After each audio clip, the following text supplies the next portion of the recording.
საღამოშვიდობის ბატონ თამას, მადლობა რომ დაგვითმეთ დრო. რთულად ხო არ ამოხვედით ჩვენს სტუდიაში? სტუდია როგორ მოგწონთ? გადასარევი ძალიან მომწონდა. ხედი არაჩვეულებრივი. სუბთაერზე ძალიან მიყვარს მოძრაობა და ჩავთვალოთ რომ ჩემთვის ეს არის ძალიან დიდი კომფორტი. ამ სტუდიაში ყოფნა. დიდი მადლობა მოწვევისთვის, მიესალმებით თქვენს მსმენელს, თქვენს მაყურებელს და იმედია თქვენი ეს წამოწყება, ეს საქმიანობა თუ გონი იყო ხო? ერთი წელია თუ რამდენი ხანია რაც ეს არც თუ ისეთი ხანი ახალგაზრდა გადაცემა ვართ YouTube-ის და წარმატებებს გისურვებთ, განვითარებას და წინსვლას გისურვებთ. ძალიან დიდი მადლობა. მოკლედ ბევრ საკითხზე მინდა ვისაუბროთ თქვენთან, მაგრამ მაინც აი პირველ კითხვად შევარჩიე, თქვენს პირველ ძაღლს რა ერქვა? ჩემ პირველ ძაღლს ერქვა ბოიკა. ესეთი ძაღლი ყავდა ოჯახში. მამაჩემი მონადირე იყო, უყვარდა ნადირობა და სულ მონადირე ჯიში ძაღლები ყავდა სახლში. კერძო სახლი ჰქონდა ვაკეში, ვერისხეობაში. ხო და ისეთი ჭკვიანი ძაღლი იყო. ჩვენს ეზოში ჰქონდა ხეივანი, ყურძნის. და ისე უყვარდა ყურძენი ბოიკას, ესე იგი ხეივანზე როგორ ახერხებ დასვლას არ ვიცი. მიდოდა და ყურძენს იპარავდა. ოდესის ჯიშის ყურძენი უყვარდა ძალიან. უფრო კარგად ნადირობდა თუ ყურძენს უფრო კარგად იპარავდა? ეთქობა ნადირობიდან მიეჩვია ესე.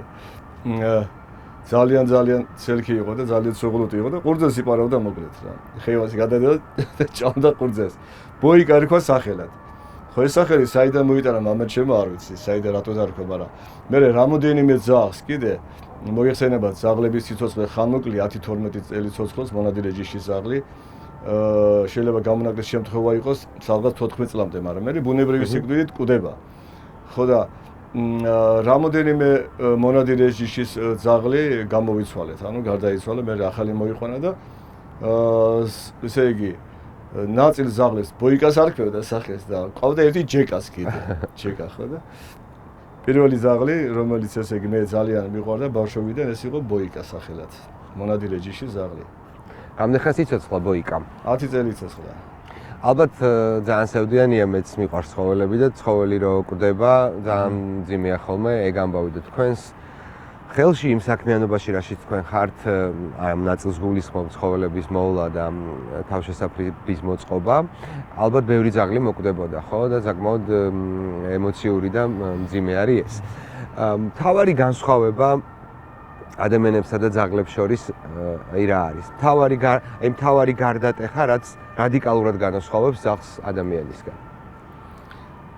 მთავარი მე რაც აი ამ 23 წლის განმავლობაში, რაც უშუალოდ მე მაქვს თავშესაფარი და მაქვს შეხება ძაღლებთან, ბავშვობაში ეთყობა ამას არ ვაქცევდი ყურადღებას, მაგრამ ეხლა აი ამ 23 წლიანი ჩემი გამოცდილებიდან მინდა დაგარწმუნოთ და გითხრათ, რომ ძაღლი არის გაცილებით ერთგული ვიდრე ადამიანი. ჩვენ ადამიანებს არ შეგვიძლია ისეთი ერთგულება, რაც ძაღლს შეუძლია. მე აი ამ წლების განმავლობაში ბევრი ძაღლი მიმიღია პატრონისაგან მიტოვებული.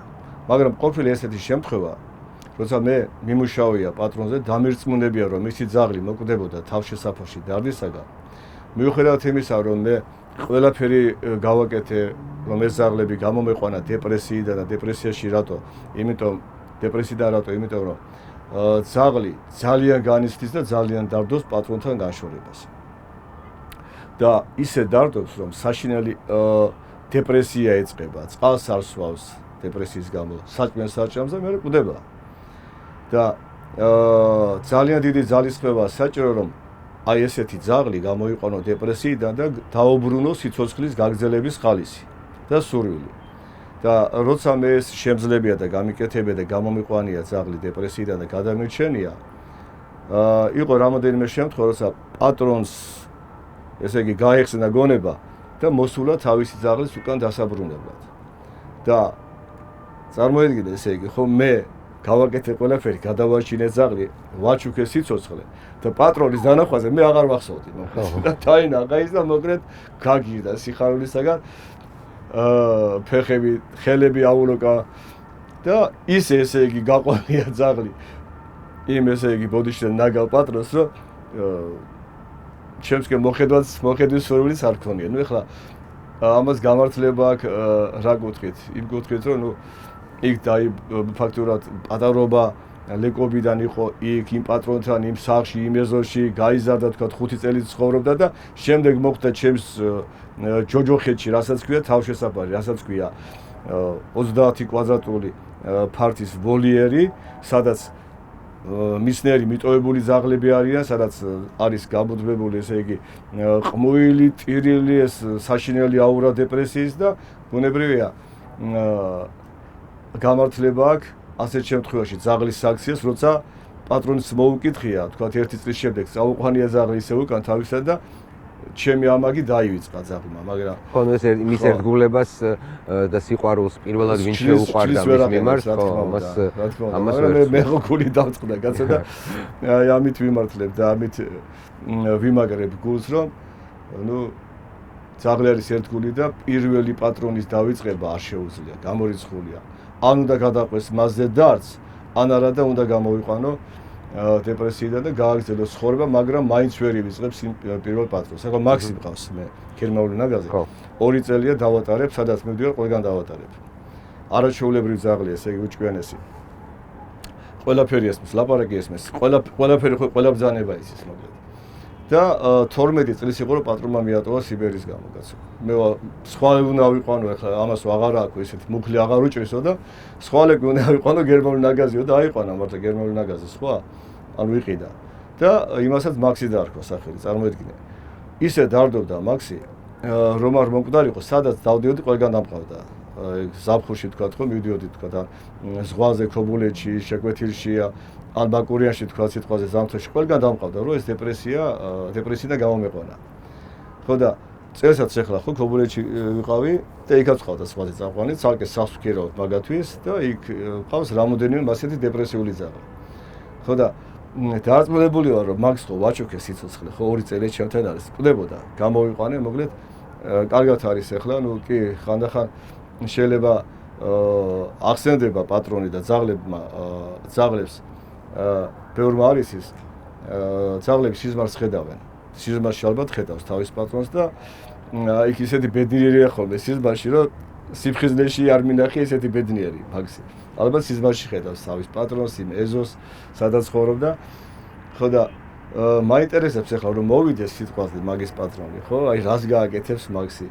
მე ესე თქვა სიტყვაზე ხელაღებით წავა და გაყვება პატრონს თავის სახლში თუ რაღაცა მაინც სევდა დარდი ექნება ჩემს მიმართ. ძალიან ბევრი ადამიანმა არის ის საქართველოში თავშესაფარის ჩემი თავშესაფარის დანიშნულება. ეს არის კერძო თავშესაფარი, რომელიც არის სუფთა ხელმოქმედება, მე ჩემი ბიზნესები მაქვს და იქიდან მიღებული შემოსავლით ვაკეთებ აი ამ ხელმოქმედებას. თავშესაფარის დანიშნულება რა არის?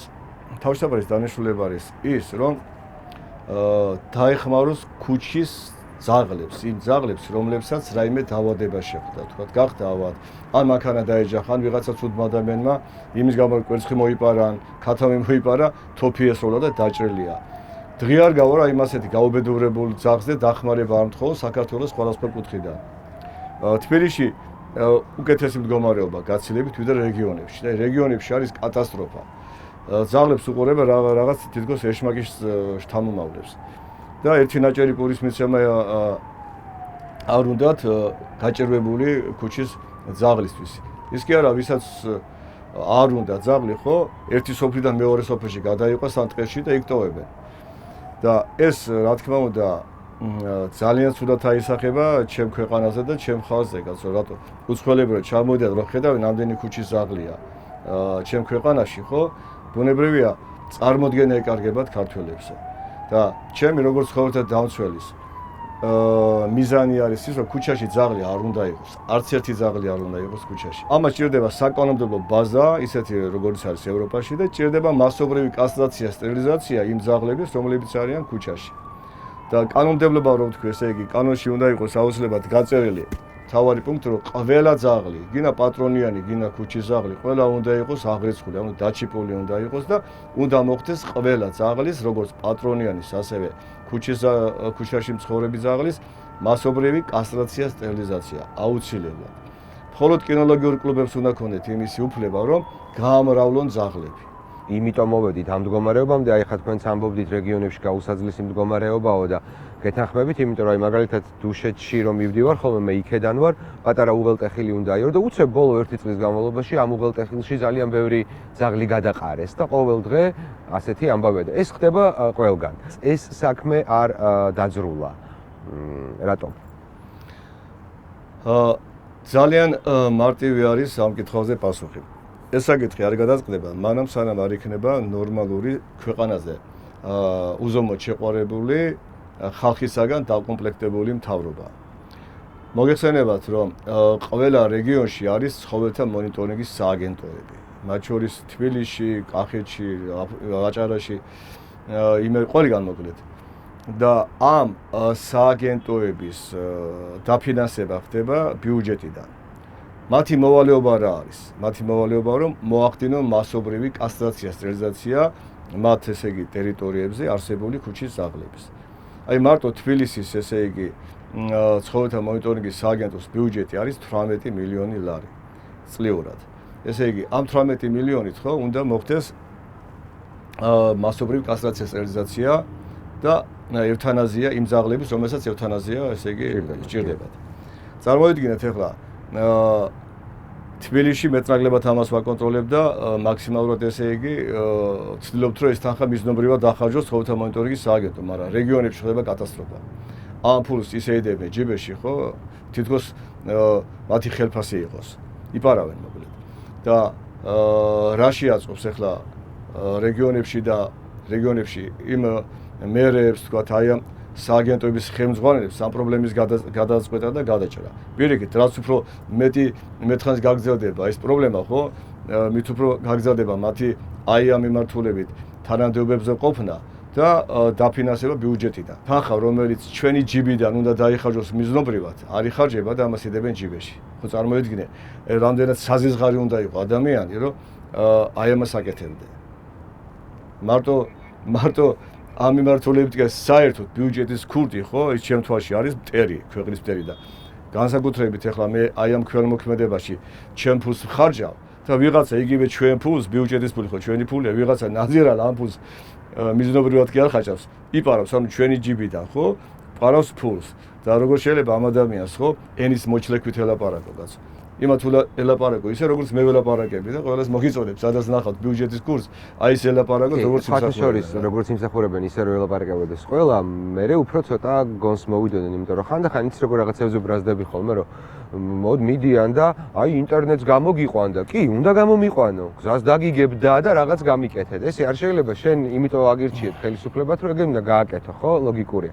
პოლიტიკის ნაწილზე თქვენ დაიწყეთ თავად საუბარი და თქვენ გარდა აი ამ ქველმოქმედებისა და ცხოველების სიყვარულისა და მოვლის მიღმა, სხვა დიდი წარსული გაქვთ ბიზნესმენი ხართ, დაპირისპირებული იყავით წინა ხელისუფლებასთან, არც ამ ახალთან გაქვთ კარგი ურთიერთობა მიუხედავად იმისა, რომ კარგად დაიწყეთ, ასე ვთქვათ. პირველი კითხვა ასეთი მექნებოდა, პოლიტიკისთვის ბრძოლა დღეს შეიძლება შევადაროთ აი ძაღლები როძვლების გამო ერთმანეთს ეჩხუბებიან ამ ჩხუბს თუ უფრო სხვა ეპითეტს მოუძებნით? სამწუხაროდ მე ჩემი გამოცდილებიდან და განვლილი ცხოვრებიდან გამომდინარე შემიძლია გითხრათ რომ მე ესეთი რწმენა ჩამომიყალიბდა რომ დღეს პოლიტიკა ადამიანებმა აქციეს ბიზნესად. პოლიტიკაში მოდიან ადამიანები არა იმიტომ რომ ემსახურონ ქვეყანას და ხალხს, რაც ხო ცივილურ სამყაროში ხდება ფაქტიურად, ხო? არა, მოდიან იმიტომ რომ რაც შეიძლება მეტი მოიპარონ ხალხი. ხო, ვირჩევთ ესე იგი მთავრობას და ვაძლევთ მათ ხელფასს და ეს ხალხი უნდა ემსახუროს ქვეყანას და ჩვენ უნდა გვემსახუროს, ხო? წარმოიდგინე, ზევიდან გვიყურებენ მე, წარმოიდგინე, ავიჩიე, ხო? მე ხა ბიზნესი მაქვს. ხო, ბიზნესმენი ვარ და ჩემს ორგანიზაციაში მე მოვიყვანე დირექტორი.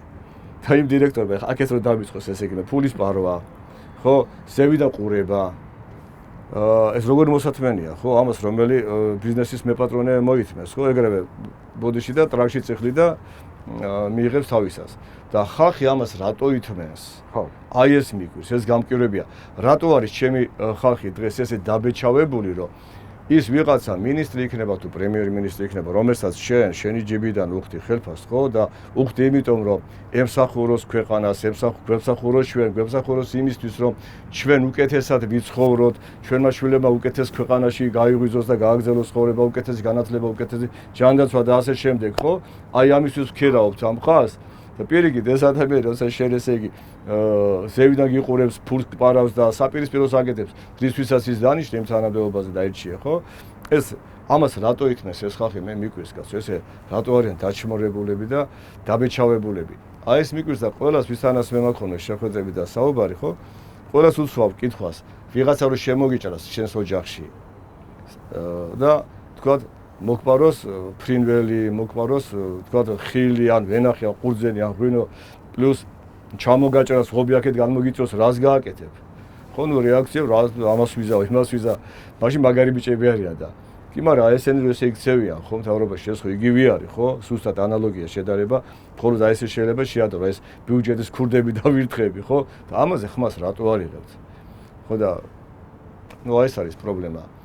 თვითშეგნება, განათლება და აი ბიზნესი ხომ არ შეიძლება რომ ერთგვარ სასათბურე პირობებსაც უქმნიდეს, მაგალითად ამ კონკრეტულ შემთხვევაში ხელისუფლებას. იმიტომ რომ რაღაცა თითქოს ისეც არის, რომ ბიზნესი თუ ხა წინა ხელისუფლებაზეც ვილაპარაკებთ, უსამართლოდ დაკავებული იყავით სასამართლომ გაგამართლათ, ამას ცოტა მოგვიანებით გითხავთ, მაგრამ თითქოს მაშინ თუ ბიზნესი ამბობდა რომ მე შეშინებული ვარ და ამაშინეს მითხეს რომ ეს მომიტანეთ თორე ამას გიზავ თუ რაღაც როგორც იყო, ახლა რაღაცა თვითონაც მოითფეს ხელი, კარგად არიან, მაგრამ რაღაც მითითებები აქვს რომ ეს არ გააკეთო, პირობითად კრიტიკული მედია არ დააფინანსო, ოპოზიცია არ დააფინანსო და შებერე გამდიდრდი, ჩემზე მდიდარი, მაინც ვერ გახდები. დაახლოებით ამ ლოგიკას შეიძლება მიყვებოდეს ახლა ბიძინა ივანიშვილი. ხომ არ არის ბიზნესიც ჩართული იმაში, რომ აი ამ ნიჰილიზმში ვიყოთ და საზოგადოებას, რასაც თქვენ ამბობთ, ვერ გაარჩიოს, რომ კი ეს ქვეყნის მიტაცებაა. ყველა ადამიანი ცდილობს, რომ იყოს კარგად, ოჯახი ყავდეს კარგად, შვილები ყავდეს კარგად და ნუ ნაკლები პრობლემა ქონდეს. მათ შორის ბიზნესმენების. მაგრამ ვერ ხვდებიან აი ეს კარგად ყოფნა, მისი კარგად ყოფნა, ოჯახის კარგად ყოფნა, შვილების კარგად ყოფნა, რაზე არის დამოკიდებული. ბევრს გონია რომ ეს არის ფული, რაც უფრო მეტი ფული ექნება, ხო? და იცხოვრებენ ისეთ ნაგავ ქვეყანაში, სადაც ესე იგი ძაღლებს ესე ექცევიან, თქვა სადაც ადამიანებს ესე ექცევიან, სადაც მინისტრი იპარავს, ხო? გონიათ რომ ბევრი ფული, ხო? აი ესეთ ქვეყანაში მათთვის არის კომფორტი, მათთვის არის ესე იგი საუკეთესო გარემო საცხოვრებელი. ხო და სანამ არ მიხვდებიან, აი ეს სულელი თუნდაც ჩემი კოლეგა ბიზნესმენები, ესე არ არის, რომ ბევრი ფული აი ნაგავ ქვეყანაში, რომელშიც დღეს ჩვენ ვართ, სადაც კორუფცია, სადაც ბიუჯეტის ქურდები არიან, რომ ეს არ არის ის სადაც შენ და შემდეგ შენი შვილები და შენი შვილიშვილები კარგად იგრძნობენ თავს და აი ის ევროპა და დასავლეთი, სადაც ეს პრობლემა ნაკლებად შეიძლება ეხაც იყოს, მაგრამ ესე მასობრივად არ არის, ხო? სადაც იქ სულ სხვა ღირებულებებია და აი ეს არის ის, რაც ჩვენ გვინდა, სანამ ამას არ მიხვდებიან, ხო? აი ის თქვენ რაც მითხარით, რა კითხვას დამისვით, ხო? ეს ყოველთვის იქნება ჩვენ ქვეყანაში. ძალიან ბევრი მოძრაობს იქ, მიდის ევროპაში, ყურებს იქ, როგორი ცხოვრება რა არის. აბა მდიდარი ხალხი თუ არის, იქ არის, ხო, მდიდარი ხალხი და აბა თუ რაიმე სიმდიდრე და თუ რაიმე ღირებულება არის, რაც ადამიანს სჭირდება, იქ არის. და თან იქ მდიდარი არის ზემოდან არ აქ უნდა თუ ესე იგი ფული იშოვონ და მე იქ წავიდნენ და იყიდულობენ სახლებს და იმას და იმას, სანამ აი ამ შეგნებას არ შეისვლის ის ბიზნესმენი, ხო? ის მე იმას ბიზნესმენს არ უწოდებ, ის ღორი.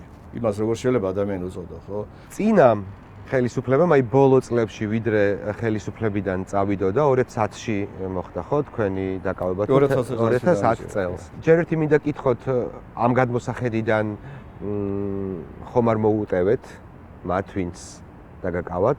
მაშინ როცა დაგაკავეს რაღაცა პერიოდი ციხეში გაატარეთ, მაგრამ შემდეგ სასამართლომ ყველა ბრალში გცნოთ უდანაშაულოდ. მაშინ თამაზ ელიზბარაშვილის ეშინოდა ხელისუფლებას და ეს ამიტომ გააკეთა, ერთი ეს კითხვა მექნება და ამდენი წლის შემდეგ ხო არ მოუტევეთ მათ, როგორც მაშინ თქვენს მიმართ აი ეს ქმედება. მე ცოტა შორიდან დავიწყებ. 90-იან წლებიდან დავიწყებ, როცა მოქალაქეთა კავშირში წამოვიდა ახალგაზრდული ფრთა, ეს მიშა მაჭავარიანი,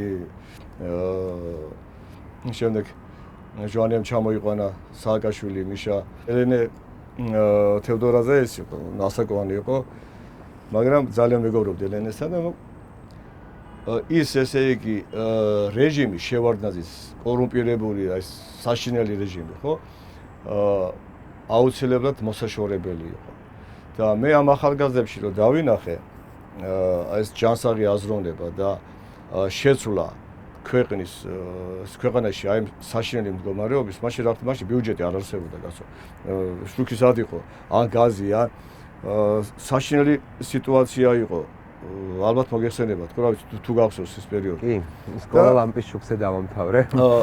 ჩვენს ხო მე მაშინ ბიზნესში ვიყავი გასა 99 წლიდან რაც დაინგრა საბჭოთა კავშირი, მაგის შემდეგ სულ ბიზნესში ვარ და ბიზნესს ისე ვერ გააკეთებდი, რომ არ მიგეტანა ფული საგადასახადოში, საბაჟოზე, პოლიციაში, უშიშროებაზე. ფული ხო ფულად ესე იგი გვართმევდნენ, გვარეკეტებდნენ სახელმწიფო ორგანოები, წარმოიდგინე. და პლუს გვაიძულებდნენ, რომ დაჯგუფებად შეგვენახა, აი მაგალითად ალფა ომეგა ესეთი ჯგუფები იყო სამხედრო უშიშროებაში და ასე შემდეგ ახლა თუ სწორედ უწოდე ჯგუფები. ხო და მაქსიმალურად წოვდნენ სისხლის ბიზნესმენებს და ბიზნესს. არავის არ აინტერესებდა რომ ფული შეგვეტანა ბიუჯეტში, ანუ თეთრი ბიზნესი გვეკეთებინა. ყველა ესე იგი, ყველა ბიზნესი აბსოლუტურად ხო განიცდიდა ძალისმიერი სტრუქტურებიდან და აი საგადასახადო ორგანოებიდან ძალიან ესე იგი ძლიერ რეკეტს. და ეს უნდა შეცვლილიყო. რატომ უნდა შეცვლილიყო? იმიტომ რომ განვითარება ქვეყანას არ ეწევა. თუ ქვეყანას ბიუჯეტი არ აქვს, თუ არ არიან ქვეყნის სადავეში ნორმალური წესიერი ადამიანები, ხო? მაშინ ამ ქვეყანას მომავალი არ აქვს. და ამიტომ მე მაქსიმალურად ხარს უჭერდი მოქალაქეთა კავშირის სამართალს, ვაფინანსებდი კიდეც, უფრო მეტიც. ვაშლიჯვარში პირველი ოფისი მე გავურემონტე შენობა და იქ იყვნენ. თო მეგობრობდი. და ვარდების რევოლუციის ერთ-ერთი დამფინანსებელი და გვერდში მდგომი ვიყავი მე. ძალიან კარგად ვიცნობს მიშას ეს ვინ ჩავიდა. ამიტომ კითხეთ ხომ არ მოუტევეთ მეთქი, რადგან თქვენ გქონდათ ესეთი ურთიერთობა მაგას გეტყვი. ვარდების რევოლუციის შემდეგ რაც გააკეთა მიშა ხო პირველი 2 წელი ხო ეს იყო მართლა საოცრება. მართლა ძალიან დიდი საქმე გაკეთდა ქვეყანას ესე იგი ქონდა უკვე ბიუჯეტი, სახელმწიფო სტრუქტურები ესე იგი და ინსტიტუტები შეიქმნა და საქართველოს ჩადგა ცივილური ქვეყნების რიგში. მას შემდეგ რაც უკვე ვიღაცებმა ხო დაიწყეს ბიზნესების ართმევა კი, ბევრისთვის უნდა ჩამოერთმიათ ის იმიტაციული ქონება, რაც ქონდა, ბევრი ვითომ ვაი ბიზნესმენისთვის, მაგრამ მათ შორის წესი ერთ ხალხსაც გადაჭრა და მე მიშას ვაფრთხილებდი, ვეუბნებოდი კაცო, რომ მიშა, ამის გაკეთება არ შეიძლება. ხალხს ნუიპირისპირებ, თორე დადგება ცუდი შედეგი, რომ ხალხი რომ ხედავს, რომ აი შენი მინისტრები, აი ესეთ საშინელებებს შადიან და ძალისმიერ სტრუქტურებში გარკვეული ადამიანები, ესენი შენ გაკყიდია, გასო ხვალზე ზურგ შეგაქცევენ და ამას მოაკეთებენ, გააკონტროლე, მიხედე და იმის მაგივრად რომ ესე იგი ჩემთვის და ჩემი ამ რჩევისთვის ანგარიში გაიწია თქვა და ყურად ეყო ხო უარესები აკეთეს კაცო და მიიღო მე შედეგი, რა შედეგიც მიიღო. მე ესე იგი დამიჭირა, რადგანაც უკვე რომ ნახე რომ მე საერთოდ აღარ მიჯერებ და საერთოდ არაფერ. მარტო მე კი არა, კაცო, სხვა ადამიანების მართლა პატრიოტი და წესიერი ადამიანების რჩევებს არ ითვალისწინებდა და აი ეს კორუმპირებული ხალხი ჯალათები დაიყენა გვერდში, ხო? მე ავდექი და დავიწყე უკვე ოპოზიცია გადავიხარე ოპოზიციისკენ, ვაფინანსებდი კიდეც ბევრ გამოცვლებს და ასე შემდეგ და ეს არ მაპატია და დამიჭირა მაგის გამო, თორე ის რომ ესე იგი თურმე რაღაცა საბუთი გავაყალბე 1999 წელს და ამ საბუთის ესე იგი გამო მე ვიღაცა ექიმს მიეცი გწამი გაყალბებული საბუთის გამო რომ ჩემი შვილი სამედიცინოსობა გავაყალბე. აი ამის გამო დამიჭერა 2010 წელს წარმოიდგინე, სისულელე, ხო? თავიდან ძალიან გაბრაზებული ვიყავ, ციხეში რომ შევა კაცი და თან უდანაშაულო რო ხარ და თან შენ ქვეყანაზე შეყვარებული და რო იცი რას აკეთებ, ამას რას ურჩევდი და ეს პირიქით რას აკეთებს, ხო? ძალიან ვიყავი გამწარებული და მოკლედ მოხდა ის რაც მოხდა მე და დიდი წვლილი მიმიწვეს ყველაფერში, მაშინ რაც მიშასთავს დატრიალდა მე.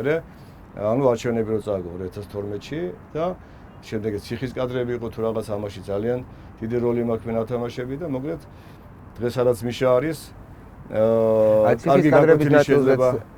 აი რახან თქვით. მაშინაც წარგიდგინეს ხო ბრალი თუ უბრალოდ განცხადება იყო? მიჭერდნენ მაშინაც მიჭერდნენ, ხო. და მაშინ იყო საუბარი რომ თითქოს თქვენ ავალებდით შიგნით აი ამ კადრების გადაღებას, ხო? რაღაც ეგეთი ფორმულირებით იყო ეს ბრალი. კი. და უშუალოდ თქვენი მონაწილეობა აი ამ კადრების ნაწილში რეალურად რა მონაწილეობა იგულისხმეთ, ანუ რა მონაწილეობა იყო თქვენი? მე ესე იგი ვთვლიდი რომ მიშა რა თქმა უნდა წასულიყო არჩევნების გზით, მაგრამ წინა საარჩევნოდ ხო ხალხს უნდა ცოდნოდა ის სიმართლე რა ხდებოდა ციხეებში. და ზუსტად ესე იგი აი ამის გამოტანა, აი ამ კადრების გამოტანა ციხიდან, ხო, შეუძლებელი იყო. უნდა დადგმულიყო სპექტაკლი. იმიტომ რომ იქ როცა ის ციხის ჯალათები ესე აწამებდნენ პატიმრებს, ახლა იქ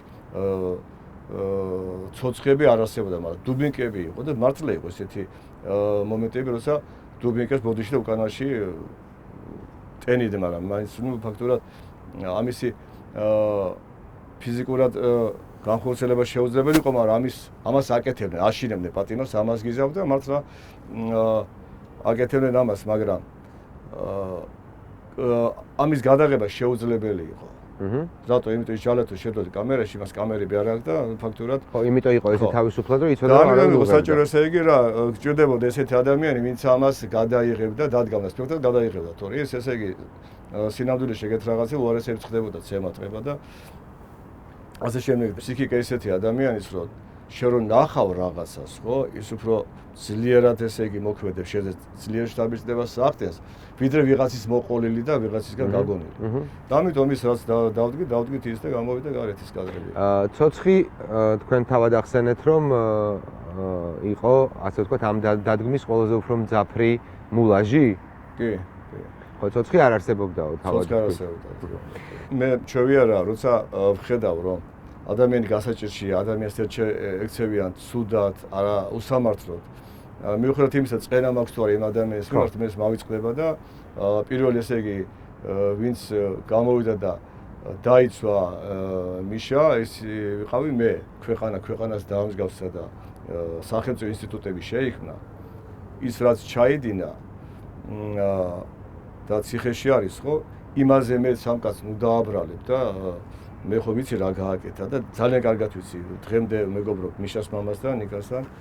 ძალიან კარგი ადამიანია, ადრეც ვიცნობდი და მიშამდეს და მერეს და მიშას შესახებ ძალიან კარგად ვიცი ყველაფერი. რისი გამკეთებელი იყო, რა გააკეთა მიშამ, რა დააშავა და რა არ დააშავა. დღეს მიშა იქ რო არის და აი ამხელა საჯელს რო იხდის, მიუხედავად იმისა, რომ ციხეში არ არის და ვიომეჩია, ხო?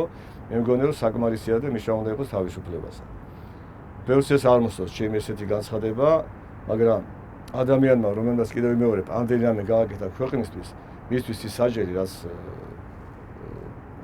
იქ გაატარა, უკვე სრულიად საკმარისია და უნდა იყოს გარეთ და უნდა იყოს თავისუფლებაზე და თუ შეიძლება რომ გამოყენებული იქნას ჩვენი ქვეყნისთვის, მათ შორის იმისთვის, რომ მოხდეს ჩვენი ქვეყნის ინტეგრაცია ევროკავშირში, აი ეს უბედურება, რაც ახლა დღეს საქართველოში ტრიალებს, დამოკიდებულება ევროკავშირის და დასავლეთის საერთოდ საქართველოს მისამართით, აი ამის შემოტრიალებას თუ შეძლებს მიშას და ისევ ჩვენს გადაყვანას ევროკავშირის რელსებისკენ, ხო, ეს უნდა იქნას გამოყენებული და უნდა გამოვიყენოთ გასულ. არანაირი შური და არანაირი მტრობა ხო მე არა მაქვს და ყველას მათ შორის ბიზნე ივანიშვილსაც ვურჩევ, რომ გამოიყენოს ეს ადამიანი თუ შეიძლება ამის გამოყენება იმისთვის, რომ ქვეყანა გადავიდეს, დაუბრუნდეს ისევ თავის გაცხადებულ კურსს, რაც კონსტიტუციაში გვაქვს დაფიქსირებული სხვათა შორის და ისევ დაუბრუნდეთ იმ დიდ ოჯახს, რომელსაც ქვია ევროკავშირი. ალბათ შეიძლება ასეც ვიკითხო, რომ ამ კურსიდან ამ ხელისუფლებამ მიზანმიმართულად გადაუხვია. სხვა ახსნას მე პირადად ვერ უძებნი. თქვენ თავად 2011-12 წლებში თქვენ თვითონაც თქვით, რომ მონაწილეობდით იმაში, რომ ის ხელისუფლება, რომელმაც ზედმეტი მოუვიდა და უკვე გავიდა, ასე ვთქვათ, ჩარჩოებიდან, შეცვლილიყო არჩევნებით. თქვენ ძალიან დიდი წვლილი მიგიწვით ამ ხელისუფლების მოსვლაში. ხომ არ ნანობთ რაღაცეებს ახლა აი ამ გადმოსახედიდან, იმიტომ რომ სინამდვილეში ახლა მიტაცებულია მთელი სახელმწიფო და თან როგორც ვიღაცას უნდა, ისე ხდება ყველაფერი. მე დარწმუნებული ვარ, რომ მიშამ თავისი შეცდომები, დაშვებული შეცდომები შეიგნო, გაიაზრა, გაანალიზა და მომავალში თუ დაუბრუნდება პოლიტიკას და თუ ისევ ესე იგი მოვიდა ხელისუფლების სათავეში, მე დარწმუნებული ვარ ამ შეცდომით ნიშა აღარ დაუშვებს. ეხლა რაც შეეხება ამათ ესე იგი არსებული ესე იგი ხელისუფლების შეცდომებს. დიდი შეცდომა არის ძალიან ის რომ საქართველოს ჩამოაშორეს ევროკავშირს და გადაუხვიეს პირდაპირ ესე იგი გააკეთეს გეზი წაიყვანეს ქვეყანა რუსეთისკენ. მე ჩემი რწმენა და მე ესე ვფიქრობ, კი, რუსეთისკენ მივდივარ პირდაპირ, იმიტომ რომ ესეთი რაღაცები რაც ახლა ხდება და თვითონ თავად გააჟღერეს, დაიჭირეს მინისტრები, ამხელა ესე იგი ფულის გათეთება მოხდა, ამხელა კორუფციისგან ესეთი რაღაცა მხოლოდ რუსეთში ხდება, კაცო. ამაზე მეტი რუსეთი რა გინდა.